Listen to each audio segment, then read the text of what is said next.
Yeah, and this one could be a little loose. You know what I'm saying? We had a long week. Well, if anyone's to blame, it's you, because you're a big rock star tonight, aren't you?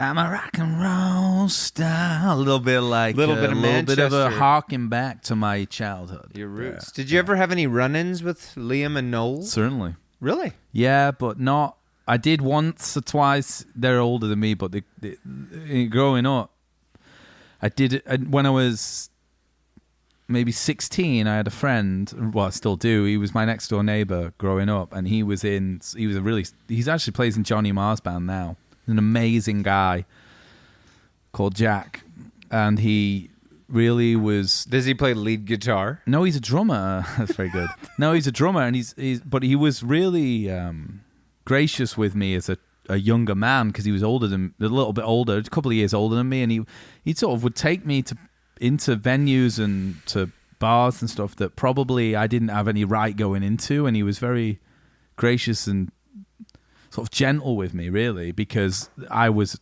probably annoying to a lot of the people around, because I was just really excited to be around people. Mm-hmm. And he once took me somewhere to a bar where we had a run-in with Liam, but he's probably not the one you want to have a run-in with. Well, I went but this is my Canadian bias. Well, no, it wasn't a run-in. He sort of was known as the bad boy to us. I have a great Liam story, actually. Okay. I do. Right. So I went to Rogers Arena. For those of you, if you hear any distortion in the background, it's just my lovely girlfriend shaking us a martini. That's what I'm talking about. Manhattan, I actually think. Well, that is a martini, kind of. What, traditionally? I don't know if that's true. I mean, it's the same thing. It's just whiskey instead of vodka. Okay. It's a Manhattan. It's a Manhattan. It's a martini with whiskey instead of. Yeah, you're wrong. I'm wrong. Yeah. Continue. Yeah. It's all right. I called an Oberheim Matrix 1000 a prophet earlier, much to the chagrin of Jeff. So. Don't say that on the air. Yeah, I know. It's embarrassing. So I saw Oasis play at Rogers Arena here when I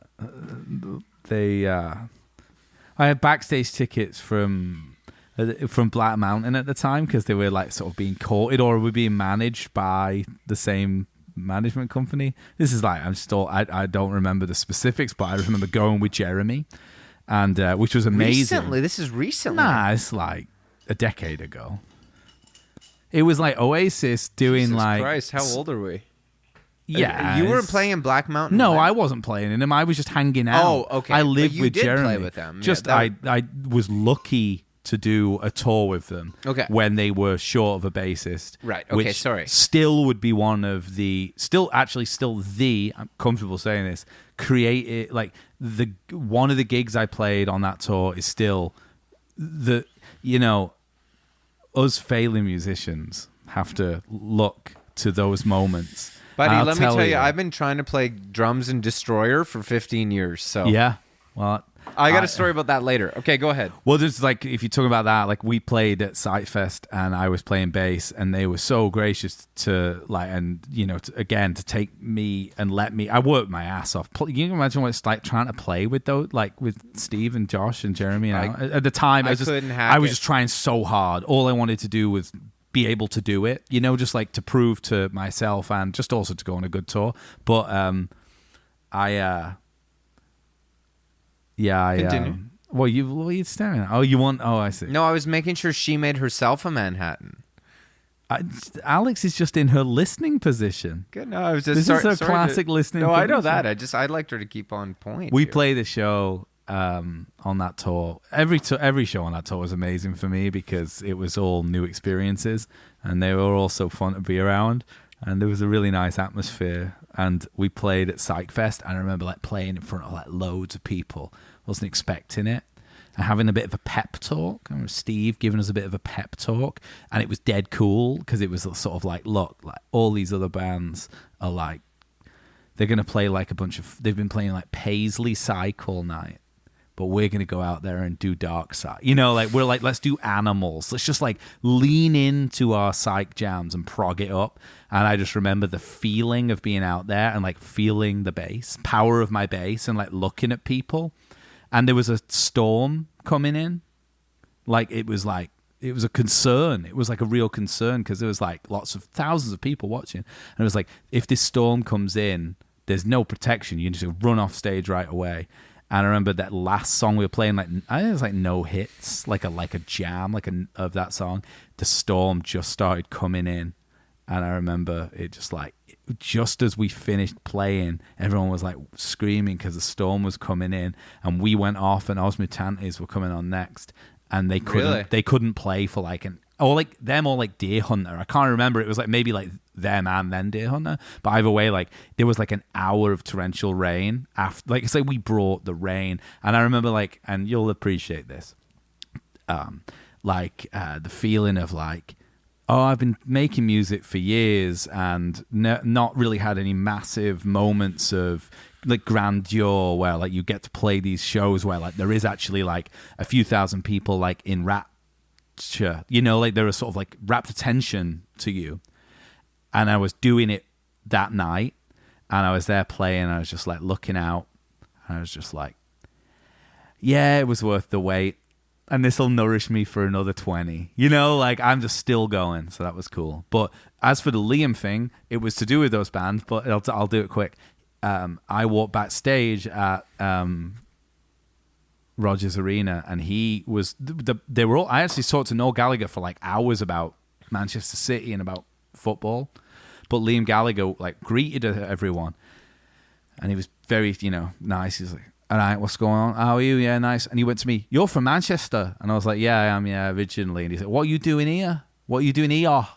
What are you doing here? And I was like, well, I moved here, like, when I was 21. Why'd you move here? I was like, I don't know, like, he was like, why didn't you move to London? And I said, I don't know, London scared me when I was 21. He's like, you just fucking go down there, do a line, and fucking dive in. That's what he said? Yeah. He's not wrong. No, he's not wrong. He's not wrong. It's he good. was right about a lot of things, sound actually. advice for any situation, really. Do a line and dive in. Looking back retrospectively, he was right about a lot more than just that. Yeah. Greatest singer of our generation. The Mick Jagger of our generation. Fuck off. Yeah. Doesn't age well, I don't think. I disagree, but we're talking about an effeminate singer tonight, so yes, it doesn't we are. matter. From a completely different timbre.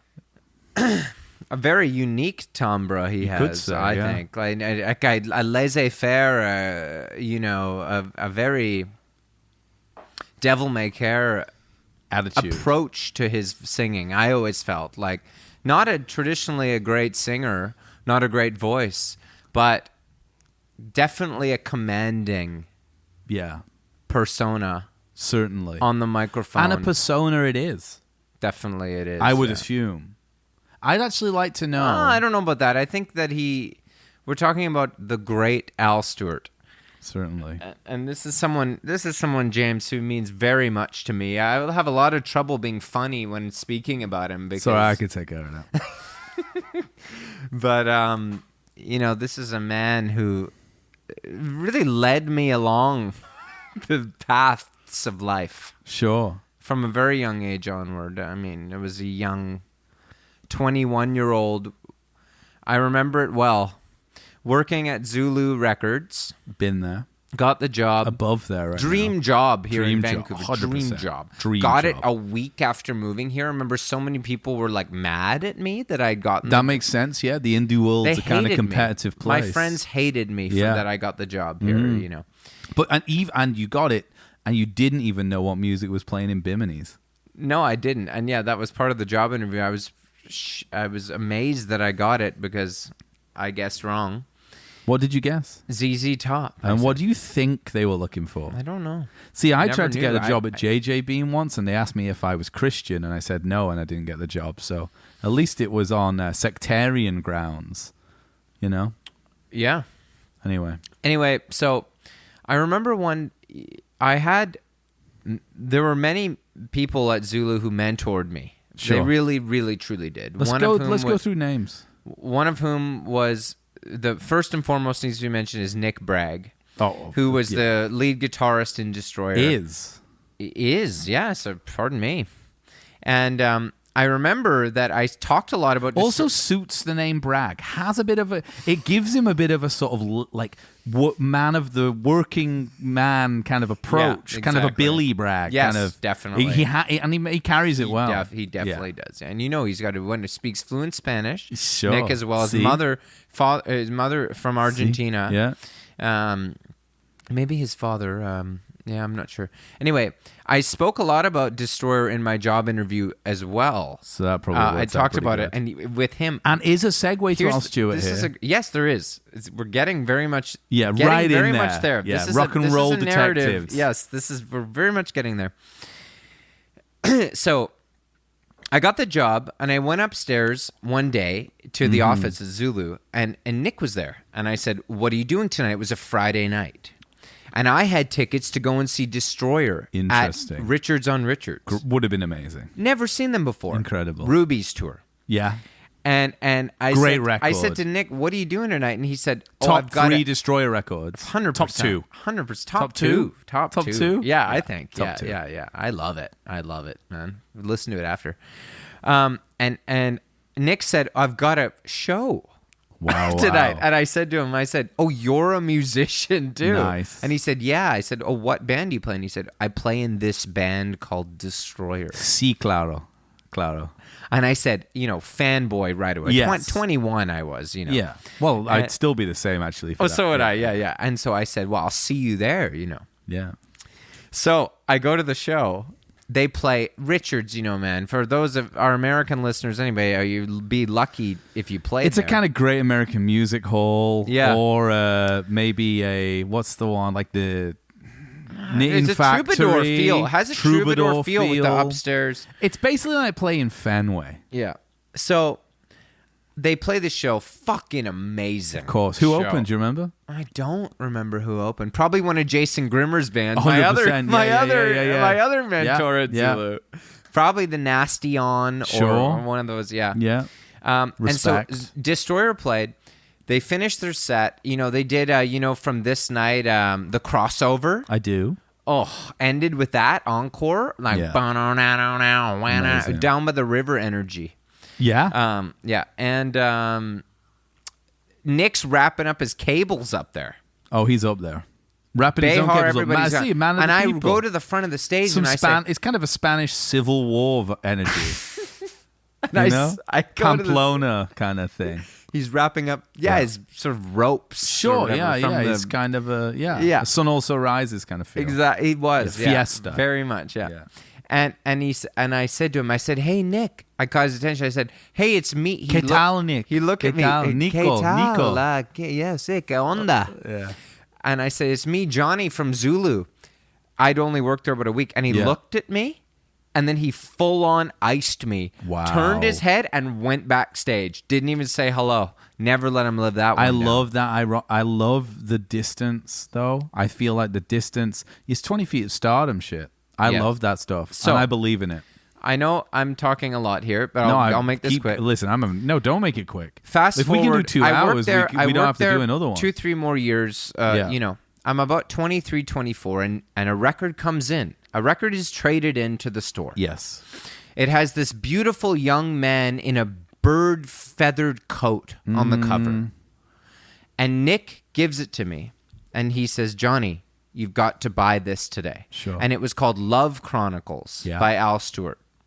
And Nick said, "This is Behar's shit right here."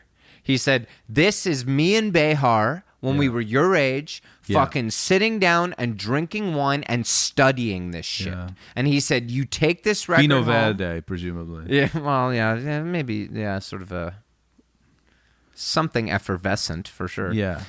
And Just he a said, fortified wine. yeah, and he said, "You take this home, dude, and you really listen Study to it. it. So as Study you the do with duende. that, Study the and duende. boy, let me tell you, man, I went home and I put that record on, and I can tell you to this day, no record moves me. The way you talk about Roy Harper, like that record, man, when I listen to Love Chronicles to this day, Jimmy Page on lead guitar, by the way. Yeah, which Pre-Led Zeppelin. and on a lot of Roy Harper, and I assume And on a lot Bragg of- is getting that you hear that in Bragg. You do. And I don't know where he's getting it from. I'd love to talk to him about it. I will probably on JJB and on We should have him on the pod, man. 100%. 100%. Yes. Bragg would be great. That'd be great. And just to talk about where his relationship is with Page, because it's certainly not on Led Zeppelin. It's somewhere in between these Al Stewart records and the Roy Harper records. No, because if he's going Page, but Bragg's way more Chilton.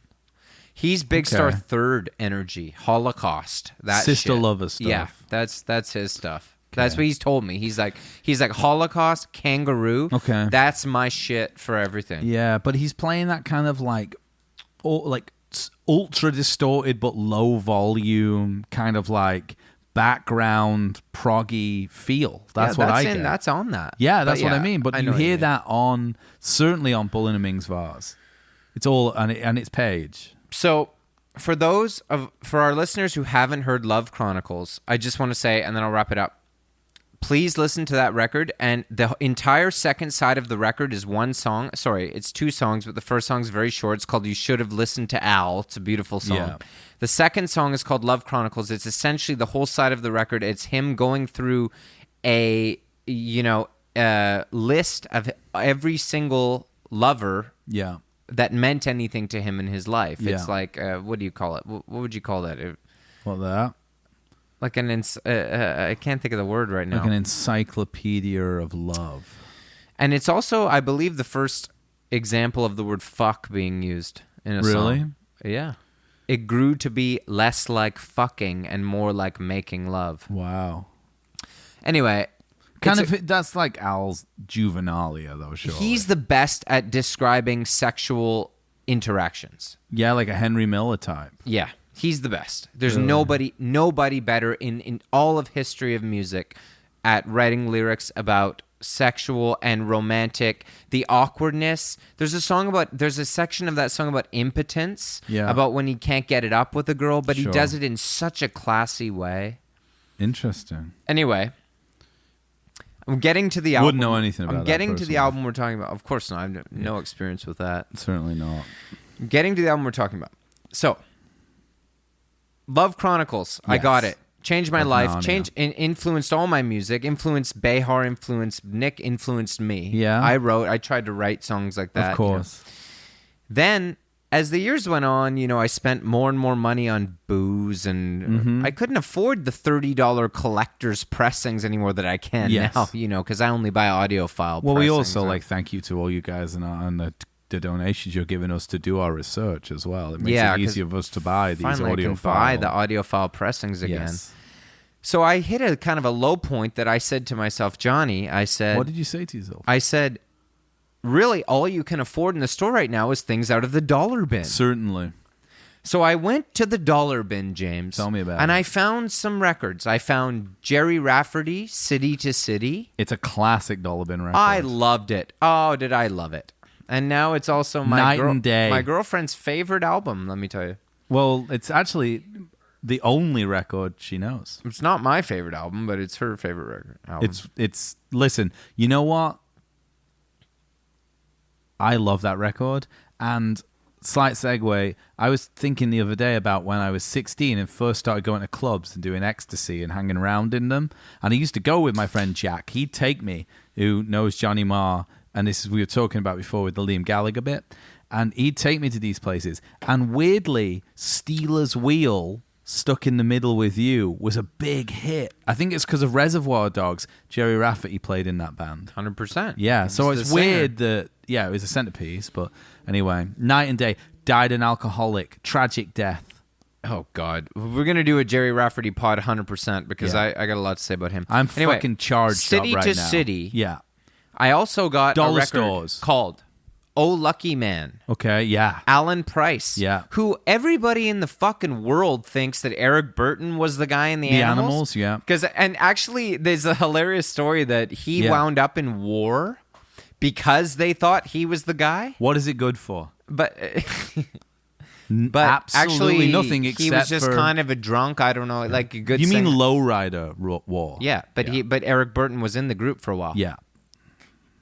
Oh Lucky Man by Alan Price. Yeah. Phenomenal record. Phenomenal record. Yeah. Bluesy. That was my number 2. Bluesy. Number 3, City to City. Number 2, Oh Lucky Men. Number 1 record I found in the dollar bin, drum roll please, was Year of the Cat by Al Stewart. The worst Hypnosis album cover of all time. I knew the name from Love Chronicles. Yeah. And I said, Nick, what the fuck's up with this one? Yeah. And he was like, oh, it's great, but like it kind of sucks or something. Like I don't. But man, little did I found out quickly it doesn't suck at all, actually. And it's fucking awesome. And that's all I got to say about that. And I'm taking it back now. I said it's the worst Hypnosis cover of all time. It's pretty good, actually. It's kind of got like, but it's actually pretty like proto Technical Ecstasy by Black Sabbath, because it came out in 1976. Yeah. Full Parsons. I'll tell you something, Johnny. What's with the Hypnosis, Parsons, Floyd, Stewart? Well, Hypnosis, Storm Thurgeson, right? He's the guy you wanted to make all. He was the album cover guy in England, certainly. And he did Dark Side, right? Oh, certainly did Dark Side. And he did them all. This is not like I'm really up on. So. Yeah, like he did all of the album covers, all the good ones. Did all of the Floyd ones, like all of them. So like Wish You Were Here's him. Animals, certainly. So they like float the pig, But he's certainly. There was a retrospective a few years ago in Vancouver of his work. It was really fun, but a massively interesting sort of like deep dive is the album covers of Hypnosis or Storm Thurgeson. And I think it's not just him. I think there is like a body of people who worked on it.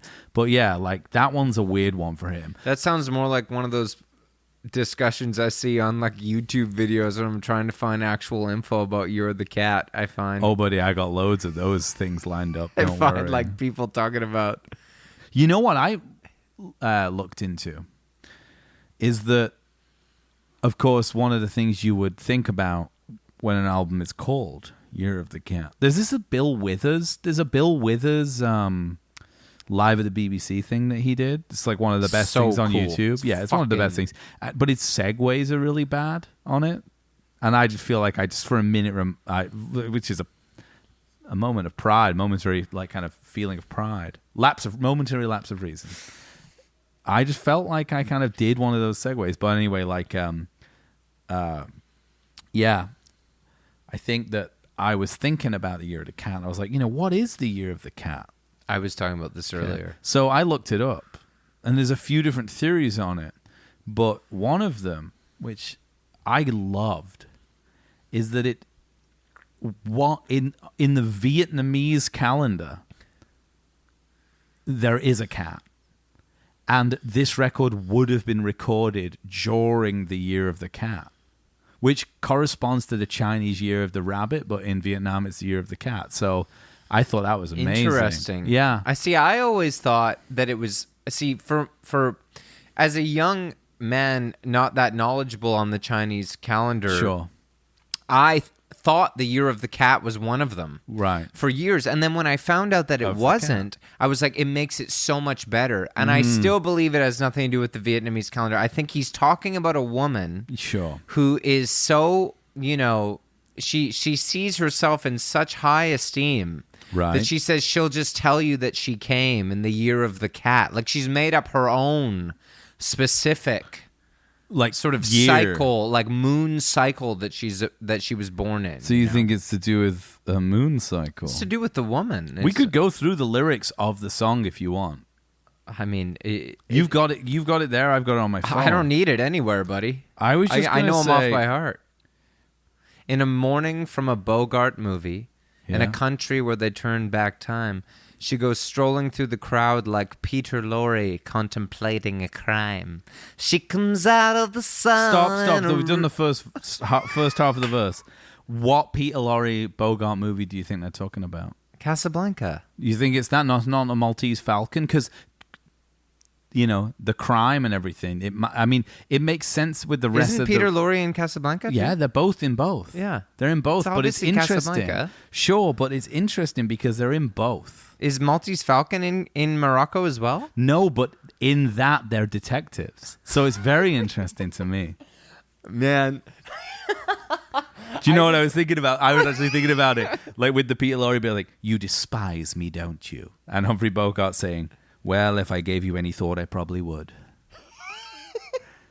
And it's Sophie's favorite movie. That's the kind of stuff we should have on here. Certainly. Yeah. It's Sophie's favorite movie. Our wit should be quicker in that way. No me gusta dormir junto al fuego. Me gustan las aventuras y voy a contra algunas. Why you... did I get you? You got me. Yeah, I'm just thinking about the note in Casablanca. Yeah. Here's looking at you, kid. Oh, the best. I mean, have you ever seen an ending of a movie? No, there's that none. had more iconic lines in like more pathos? 20 seconds no, of there's script. None. That's it. That's the only one. So you don't amount to more than a hill of beans, right? I just played again, Sam. Never says that, by the way. I think that it's really funny because I was listening to Year of the Cat, the full record today, after not listening to it for a few years.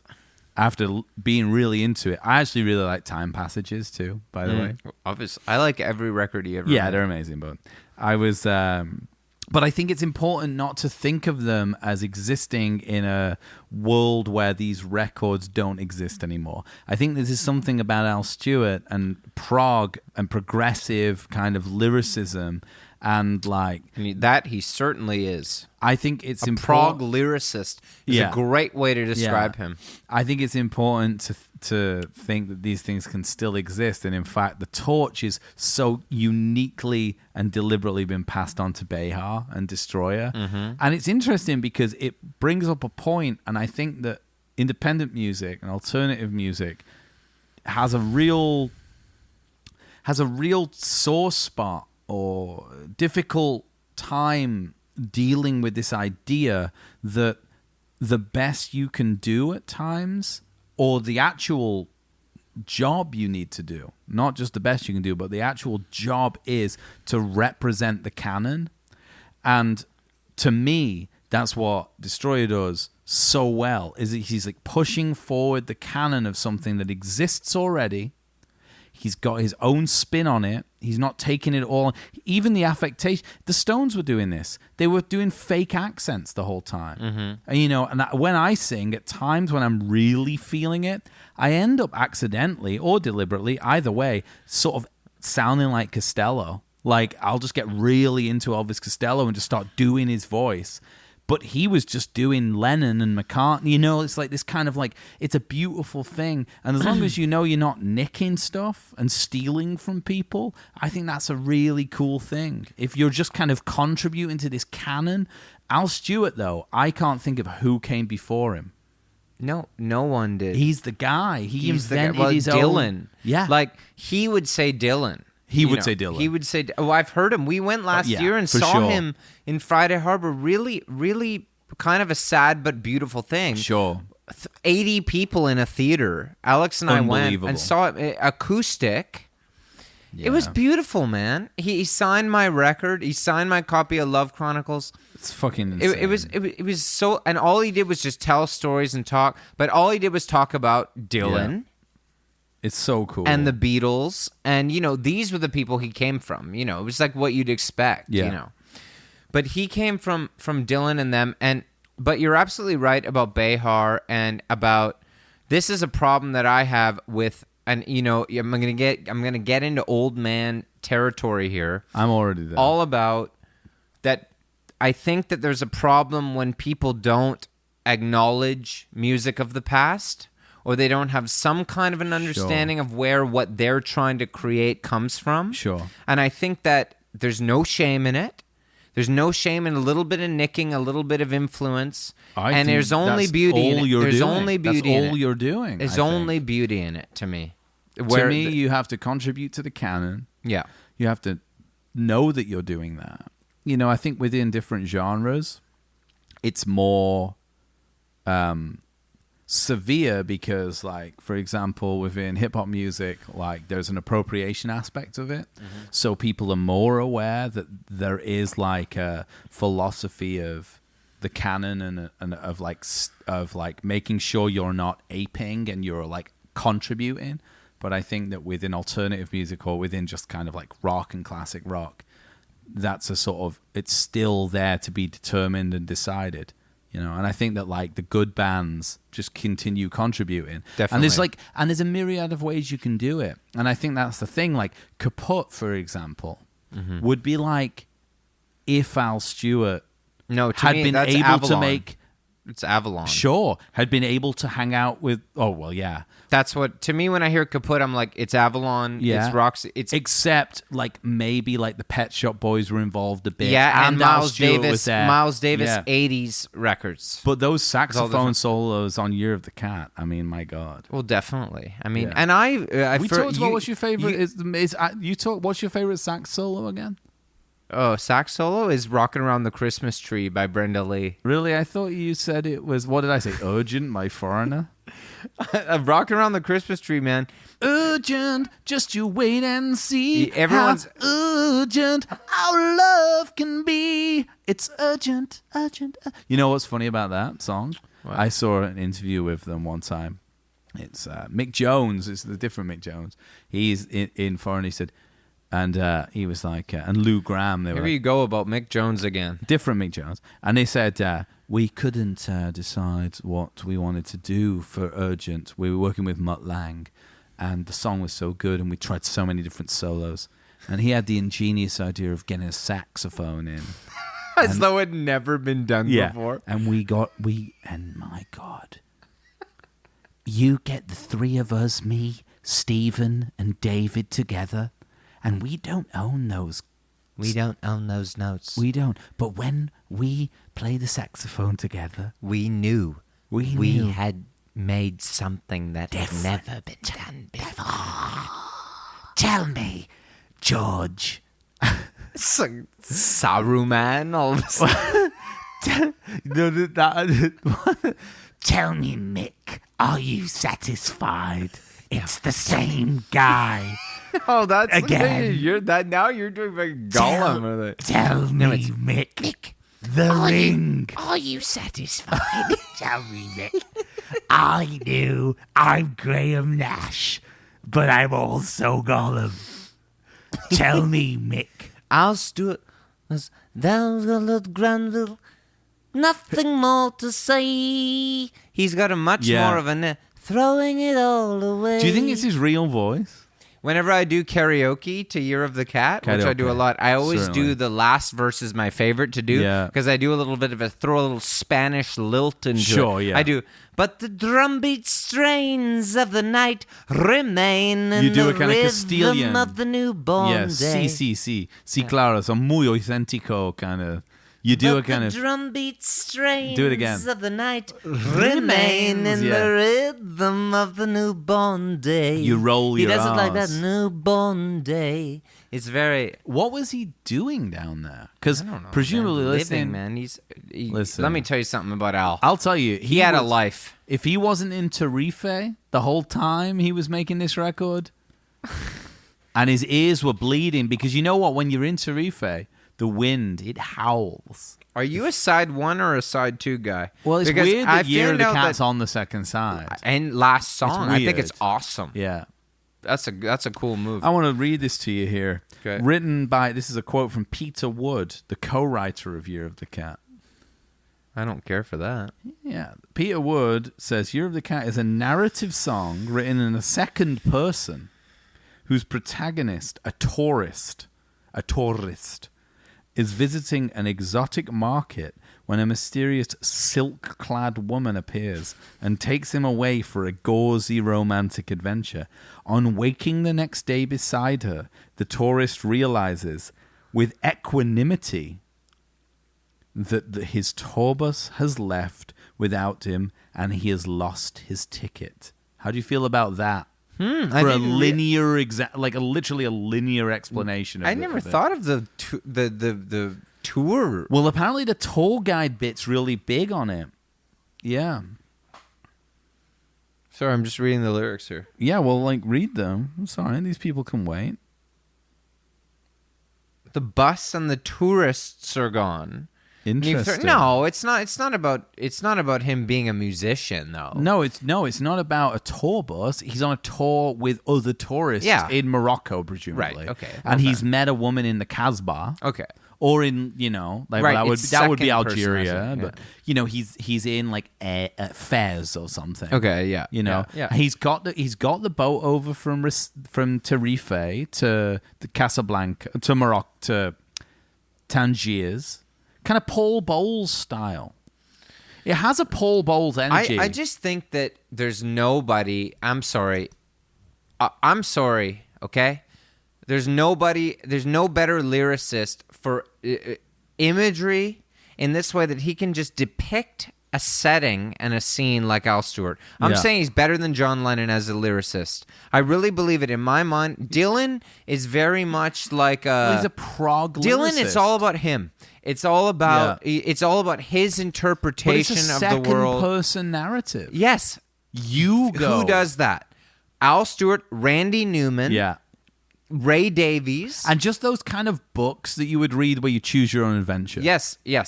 But I think Al Stewart, like, if you think about the opening lines of the song, we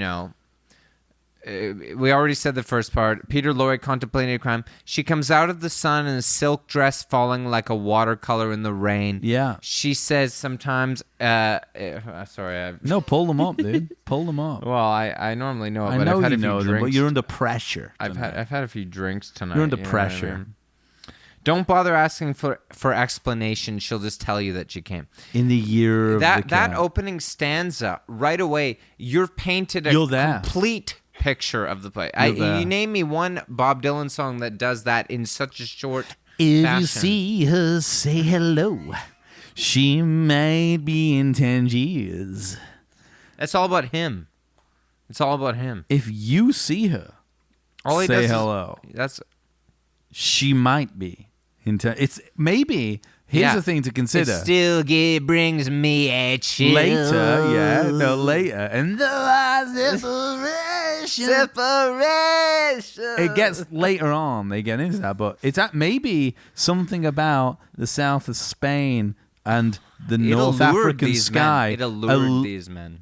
And also, perhaps something about it makes you speak in the second person. I've been down there. I've lived there. Well, you lived in Valencia. I actually wondered, in Valencia, you've lived on the Balearic coast of the Mediterranean. I was down in Tarife and Galcin.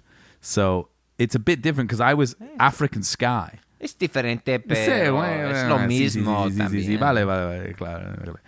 But I think that better oranges where you were. Sí. I could see Gibraltar from my Lennon terrace. energy there in Gibraltar.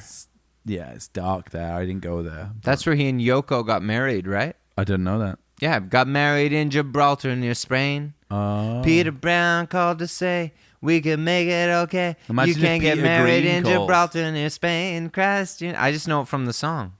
Ballad of John and Yoko, wicked song. Wiki Wild Wild song. I'm just looking up. Someone was talking to me about the Bed In for Peace the other day. Dude. Oh, it's brutal. I was already telling them, I'm like, we already made fun of that. Yeah, I'll do it again. I'm a side one guy of Year of the Cat. Alex is a side two Who's girl. Lord Grenville? Okay, this is another thing you need to know about Al Stewart because I'm also an for Al our fans. By the way, let's just get this out of the way right away. He's a pirate. Fuck it. Of course. We don't. A lot of Pilgrim energy. Yeah, but it's literally a pirate record. This one. Yeah. It's just full. I mean, the font. The font gives it all font. away. Yeah. We don't even need to talk about it. No, but he's in a fucking Banana Republic. Pilgrim. Yeah, but he's in a Banana Republic tropical man from Del Monte suit on the cover. Yeah, and everything is about, like, pirates. Literally about the sea. Yeah, it's true. Yeah. Alex was like, I'm a side two girl tonight. And I said, I'm like, well, that's interesting to me because I love side two, but I'm a side one guy because Sand in her shoes. That's my song. Oh no, ladies, goodnight to. That's like his Dylan. Him doing Dylan. So it's goodbye to my lady of the island. That's like that's full him doing Dylan in '76, and also it's sort weird, of. But I love that kind of song weird because that like Dylan at the same time sounded the same as that. You know what I love is a weird. song that is a sad song. It's about a breakup, but it's got a jubilant feeling in the music. Yeah, sure. That's what that one's like. It's like, there's a CSN song like that. Yeah, which one? Love the one you're with? No, it's about the same feel. It's on the first record, lady. Like something about Pre-Road Downs, or I mean, that's a good one. No, you got to hide. Still, there is a great. I don't know. No, it's something about islands and ladies and shit. Oh fuck, they're all about that. No, I'm gonna look it up. It's gotta be a Nash song. No, man, I like "Sand in Your Shoes" because it's like you know what I mean. He's sad and I never got the letters that you said you'd send to me. Yes. So it's goodbye to my lady of the island. It's real Dylan. I just want to say it. I don't disagree. I like the next one too. If it doesn't come naturally, leave it. Well, nothing is real. Whatever be changed, if it doesn't come naturally, leave it. There's a song. I'm done. I'm sorry. No, I'm hoping the more I'm a professional fucking singer. I'm hoping the more we do this podcast, the more it'll turn into a singing podcast. Because I've been really enjoying it. Lady of the Island is a song on the first CSN record. It's the same lyric. It's called Lady. Exact same. Hang on, because I know the song. All I'm gonna need is like it's a Graham Nash song. All I'm gonna need is like a fucking. Give me a second here. Then everyone, you're gonna have to wait. Lady of the Island. Let me just look it up. No one has to wait. I'll entertain them, James. Okay. Hi, I just want to everybody. sing. It's I great to have actually you just here want to to sing it. myself. I just need to hear it for a second. You'll know as soon as I do. If anybody who's a real Al Stewart fan is listening, I love the cymbal stall in Does It... If it... We both know that happened, and you just appeared. It seems, my lady of the island. Do you remember it now? I do a bit. Yeah. Of course. Yeah. Thank you. Sorry about that. I mean, he wrote it first. I was talking about the cymbal stall. Well, it's Alan Parsons doing the... If it doesn't come naturally, leave it. Yeah. If there's anybody listening who knows what I'm talking about, I'd be so impressed. Yeah. And I'm not even going to explain it right now because it's too nerdy. But there's a cymbal stall at one point. Like a clutch. What do you call that where you go, and you grab it with your hand? Like, shot down in a blaze of glory. Yeah. That kind of thing. Yeah. Yeah. It's a wonderful moment. Anyway, listen for it. Well, I think that there is... Talk to me about Alan Parsons producing this record, James. I mean, I think it's really interesting. I think that what's, to me, a real deep dive that we could do. I think the more we do this podcast, the more we realize there's certain deep dives you can do. Mm-hmm. I've earmarked the Doom Tour as one of them because to me it is really too easy. No, it's like really underrepresented as a thing that happened, but probably the lawyers got involved and tried to kind of absolve the record. Yeah. But another one for me is Alan Parsons' career trajectory, because of course Pink Floyd are massive. Mm-hmm. Al Stewart to some extent is massive. This album, slight segue.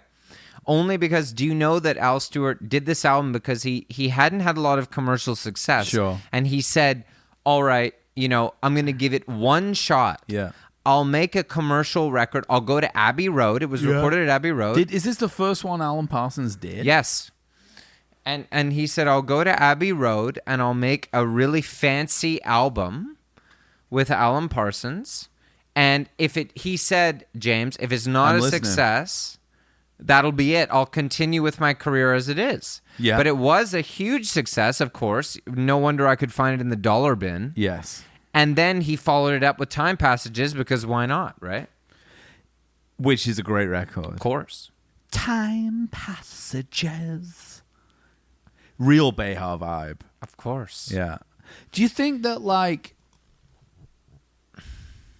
and it's sort of like I'm talking about the indie canon here because I don't care at all. Do you think and yeah, I'll take a beer too, so I'll just keep this going for a second here. Do you think that it's possible that, as I kind of hold fort here, that Dan Behar got kind of the grace of the scary indie world because they just didn't even know who Al Stewart was, who he was influenced by, and he kind of benefited from, like, or do you think it's just like years of being so good? Because, like, there's Destroyer's like a unique force in modern music. Well, when I'd actually really like to talk about that. When you began him. the question, Yeah. my answer was 100% yes. But then you said, or is it because Destroyer is legitimately so good, which is also true. Yeah. But there's no doubt that bands of that era benefited from knowing this shit that people didn't know about. And also, he's been making music since, like, fuck knows, like early night. Like, it would have been so not cool at the time to be doing that, which is really cool. Man, he had both. That's what that era had. Yeah. He was smart. Yeah. He had the knowledge of music of the past. He knew all the cool shit. Yeah. He and Nick and Carswell and all those guys, man, and Ted Bois, and Jeremy, and all those guys, man. I don't want to leave anybody out now that I'm saying this. John Collins your people. and Josh, and that whole crowd. Yeah. Fisher, Nico. Those. I don't fucking know. I'm just saying, of course, saying names. It's all man. part of the scene. They came up in the last really, really groovy era, in my opinion, where they were like, there's still all this old cool music we're into. Tap in. Yeah, and we can tap in and we can make records and people will fucking buy them. Tap in. Yeah, but Behar worked hard, man. Oh, he did. So many. He did. But so let me tell you this quick story. So I was on tour. I got asked to be the drummer in a band based purely on comedy, James. Like, if you and I right now, I met the guy and he didn't even know I was a drummer. We just hung out one night because he'd been on tour with Destroyer. Yes. And I went for beers with him and Nick one time in Vancouver, and he asked me to play drums in his band out of nowhere. So I toured with the band. Name? Devin Williams. Oh, yeah, it's great stuff. Sunny and Sunset stuff. Yeah. So I played with Devin. Sunny and the Sunsets, what? I don't know. I just said it. I thought it was funny. Yeah, no, it was. Similar era. Yeah, that's world. Scene. That's what I'm talking about. The scene. It was, yeah. I know Devin. I know that stuff. Devin. That world. And so I went on tour with Devin a ton all over America playing drums. Up, down, all around. Up, down, all around. And we played the Biltmore. Yeah. My dream was always to be in Destroyer, right? It's still my dream. It's still my dream. Maybe we could be the rhythm section one day. Yeah, I mean, that's what I think. I mean, what? Replace Josh and Well, no, so here's the story. I'll play Shaker. So I played, James would love this, I played drums at the Biltmore with Devin. Sure. And Behar's at the show. Terrifying. I played great. Best show of the whole tour. I fucking ripped it up. And Behar came into Zulu the next day. I worked, and he came in and he was like, Johnny, he was like, I loved your fucking drumming last night. He was like, dude, he's like, I think we got to get you in Destroyer. It's terrifying. Said it to me to my face, man. Whew. Said this shit to me to my face. Yeah. And he's like, I love your drumming. He's like, I want to get you in the band. He's like, you should come and play. Wow. Try out. Because they didn't have a drummer at the time. Wow. Told Nick, and Nick was like, yeah, dude. He was like, Dan talks all the time about how you're his favorite drummer in Vancouver. Oh my god. Like, he just loves your energy, your vibe on stage. You're a great drummer. And I was like, what? Like, dude, but this is shocking to me, right? At the time, I was I was like, what? Like, so I'm all getting hyped. I still want right? that gig. I'm getting hyped up. This is leading up to the whatever, this is post kaput. You're feeling yourself. Trouble in Dreams or something. I don't know what it is. The era is. Yeah, Ken or something. So then it's called something. I like hear. Ken, I don't know. I talking to Nick every day at work, right? And Nick Kez. was like, I was like, am I gonna come in and like fucking audition for this band? Yeah. And Nick was like, yeah, man. Like Dan wants you to come in, you know? Like, and I was like, okay. Like, I'm like in my mind, like I'm practicing and stuff, you know? Gracias. And then Nick comes into work one day. Yeah. And he's like, he comes up to me and he says, just so you know, Josh came in yesterday. There's no point in showing up. Yeah, he's like, Josh came in yesterday. Yeah. He fucking liked it. And I was like, and right away, dude, I knew Josh. I was like, 100%, fair enough. I'm out. Like, it's over. I mean, that was when Josh, but just so you know, and if Josh is listening, I had a chance there until Josh. You know, and I'm not a particularly good person. I'm not particularly good at rooting for the best guy all the time. Yeah.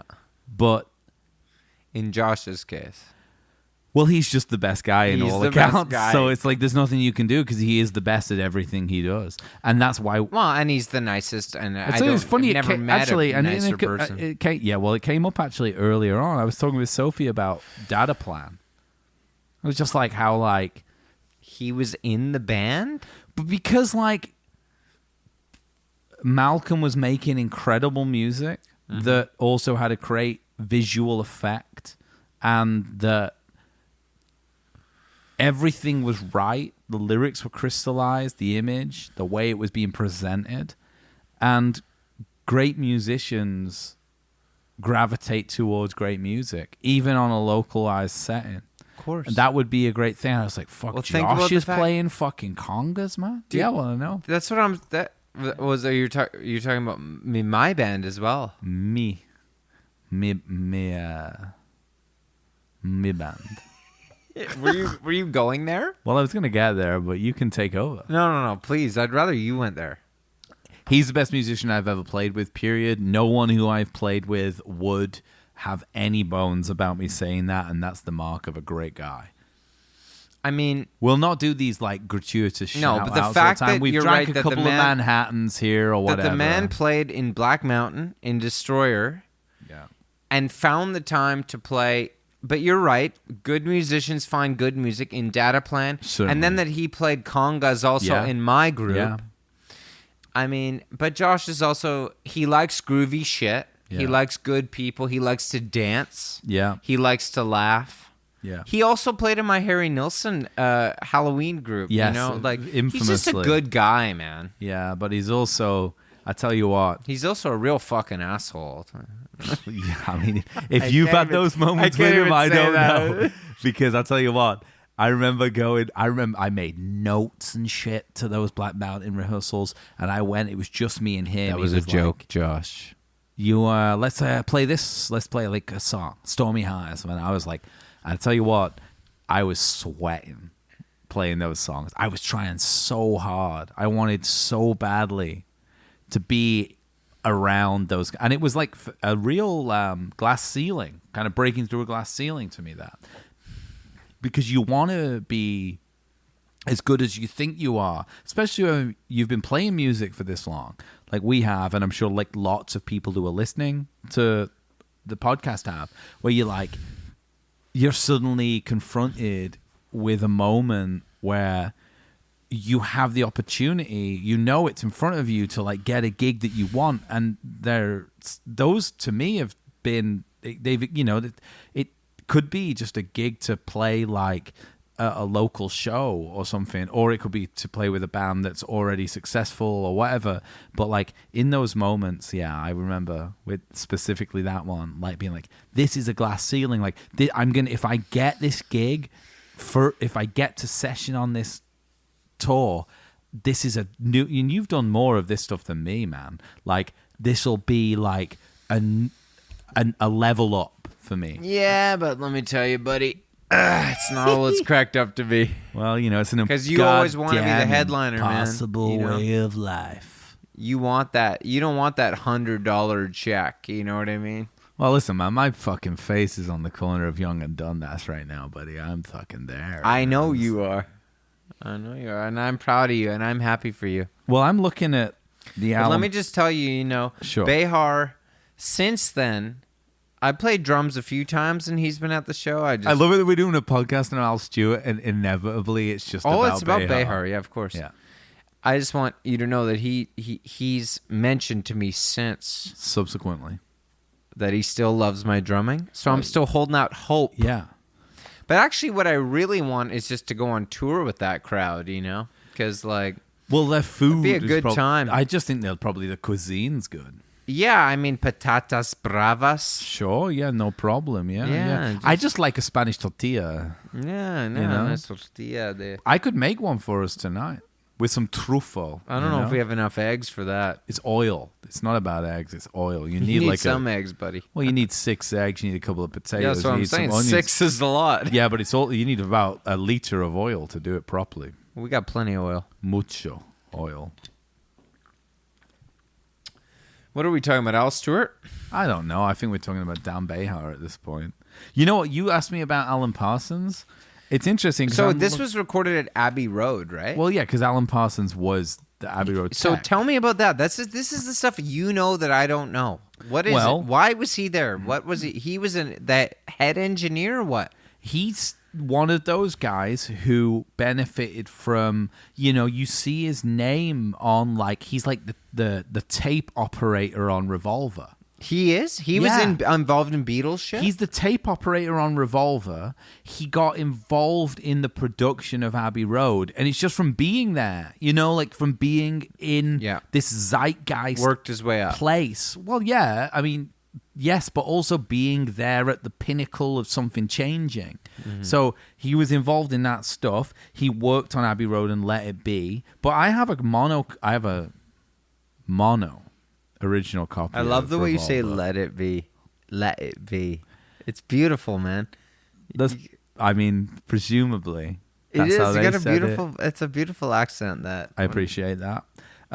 He obviously engineered and produced Dark Side, of course, and then produced in quotations. I'm sure. Well, I mean, I think the thing is, and this is something we could get into. Mixing doesn't exist yet, right? It's not as a thing. It doesn't exist as a creative process. No, it's not. That doesn't exist until the 80s. Yeah. So he's a producer in the sense that he engineered and mixed the record. I think of it with people, and Alan Parsons' project. Or Alan Parsons, which it's funny because that's the name of his band, but Alan Parsons' music all sounds like it was produced by Alan Parsons. The Al Stewart records, the Pink Floyd records, and the Alan Parsons Project records all sound like they were made by Alan Parsons. I was thinking that Year of the Cat sounded very, when the song itself is a wonderful record.